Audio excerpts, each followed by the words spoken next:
נעים מאוד, זה ארגז של סמי. קודם כל צריך לפתוח בצדדים את שני הקליפסים. אז אפשר לפתוח את הארגז. זאת הכף של הקקי. אני הולכת להביא שקית רגע. הנה שקית. אני כל פעם צריכה לגרוף, למצוא את הקקים. או למשל פה יש גם פיפי, מסנני, והכל כמובן ישר נכנס לתוך הפח.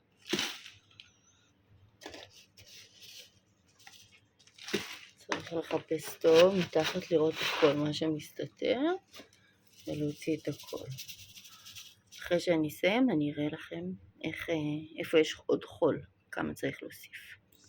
סיימתי לנקות, הבאתי את החול, עכשיו אני מזגת